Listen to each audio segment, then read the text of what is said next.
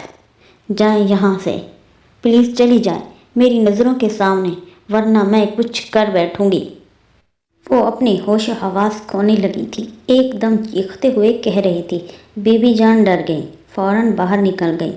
وہ سالک سے ایک دفعہ ملنا چاہتی تھی، اس سے اپنا قصور پوچھنا چاہتی تھی کہ اگر اس حد تک نفرت کرتا تھا تو درمیان میں یہ تعلق نہ بناتا، نہ جانے کہاں ہوتا تھا، کسی کو کچھ علم بھی نہیں تھا۔ وہ رات دیر تک انتظار کرتی رہی، آخرکار وہ گھر آ ہی گیا۔ وہ کمرے سے باہر نکل آئی، وہ اوپر جا رہا تھا۔ کچھ دیر کھڑی رہی، پھر سوچ کر آگے قدم بڑھائے۔ دروازہ کھلا ہوا تھا، وہ اندر داخل ہو گئی۔ وہ صوفے پر بیٹھا پانی پی رہا تھا، اسے دیکھ کر ٹھٹکا۔ تم اس وقت رات کے 2 بج رہے تھے اور وہ اس کے کمرے میں بلا جھجک آ گئی تھی۔ اب کی دفعہ اسے اس کی یہ حرکت ہمیشہ سے زیادہ بری لگی۔ ہاں میں کوئی وضاحت پیش کرنے نہیں آئی اور نہ ہی تم سے کوئی بھیک مانگنے آئی ہوں، بس اپنا حق مانگتی ہوں۔ مجھے طلاق چاہیے، صرف اور صرف طلاق۔ چٹاخ! اس سے پہلے کہ اس کا لفظ مکمل ہوتا، سالک کا ہاتھ اس کے رخسار پر اپنے نشان چھوڑ گیا تھا۔ وہ نازو پری لڑکی تھی، ذرا سی درد پر ساری رات بے چین رہتی تھی، اب سسک اٹھی۔ بکواس نہیں کرو، میں نے ہمیشہ تمہاری بدتمیزیوں کو نظر انداز کیا ہے، تمہاری ہر بکواس کو چپ ہو کے سنا ہے۔ اب نہیں، وہ پہلی دفعہ اپنے غصے کا اظہار کر رہا تھا۔ وہ رخسار پر ہاتھ رکھے اسے دیکھے گئی، نہ ہی کوئی آنسو بہا اور نہ ہی درد جاگا، بس ایک سسکی خارج ہوئی تھی، پھر لب دانتوں تلے دبا لیے تھے، اتنی سختی سے خون نکلنے لگا تھا۔ میں بکواس نہیں کر رہی، میں تمہیں پسند نہیں کرتی، میں تمہارے ساتھ شادی نہیں کرنا چاہتی، مجھے واقعی طلاق چاہیے۔ اگر میری بات نہیں مانو گے تو میں اس حویلی سے بھاگ جاؤں گی۔ وہ نفع و نقصان کی تمیز کیے بغیر صرف اور صرف اسے سنا رہی تھی، بغیر ڈگمگائے یا لڑکھڑائے۔ وہ اس کی اس جرأت پر اسے دیکھتا رہ گیا۔ جس لڑکے کے ساتھ مجھے ہوٹل میں بیٹھے دیکھا تھا نا، وہ میرا کلاس فیلو ہے، عالی۔ ہم ایک دوسرے سے محبت کرتے ہیں، میں اس سے شادی کرنا چاہتی ہوں۔ سالک کو لگا اس کے کانوں میں کسی نے سیسا انڈیل دیا ہو۔ بے غیرتی کی انتہا تھی یا برداشت کی کہ سب کچھ سن کر بھی وہ اپنے اٹھے ہاتھ کو پہلو میں ہی گرا گیا۔ دفع ہو جاؤ میرے کمرے سے، پلیز گیٹ لاسٹ! وہ حلق کے بل چیخا تھا۔ وہ پرسکون کھڑی رہی، وہ ضبط کرتے نڈھال ہونے لگا۔ پلیز اسوا جاؤ یہاں سے، پلیز جاؤ، میں تمہاری کوئی بات نہیں مان سکتا۔ اگر میں نے ایسا کیا تو وہ ہوگا کہ میں اپنے آپ کو ختم کر لوں۔ تمہارے مر جانے سے مجھے کیا فائدہ ہوگا؟ وہ ظالم تھی یا احساس سے عاری وجود؟ سالک دیکھے گیا۔ اسے دھمکی نہ سمجھنا، تم نے اگر مجھے طلاق نہ دی تو میں چلی جاؤں گی کہیں بھی، مگر تمہاری خلوت گاہ کی زینت بن کے تمہاری کسی انتقامی حس کی تسکین کا باعث نہیں بنوں گی۔ تم مجھے زبردستی اپنے ساتھ نہیں رکھ سکتے۔ نفرت و حقارت سے کہہ کر اسے دیکھتے وہ کمرے سے نکل گئی تھی۔ سالک بیڈ پر گر گیا۔ سالک، یہ سب کیا ہو رہا ہے؟ بی بی جان بہت پریشان سی تھی۔ وہ مسکرایا، صرف خالی خولی ہنسی تھی، بھرم کھوتی ہوئی۔ اب شاید ساری عمر یہی ہنسی رہنی تھی۔